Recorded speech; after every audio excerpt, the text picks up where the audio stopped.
शिक्षा केन्द्र चोरी शिक्षानगरी बुर्ला सहर में एक शिक्षानुष्ठान चोरी बुर्ला महातब नगर स्थित श्री अरविंद शिक्षा केन्द्र महिला पाठ्यचक्र चोरी होता अभियोग होती।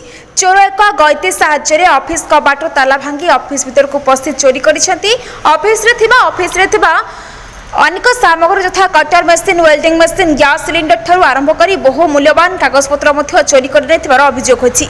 एने बुर्ला थाना लिखित अभियोग बुर्ला पुलिस घटना तदंत करुथिबार बुर्ला थाना सूचना दी जाइछि। बुर्लार ज्योतिषनाथ रिपोर्ट आदेश न्यूज। आज्ञा सकाले आसिक देखली जे माने ताला भंगा मान भंगा ही और बहुत गुड़े सामान चोरी से सामान कम से कम 30-35 हजार टंकार थाना अभियोग दिखाई से आसिक इनक्वारी गले।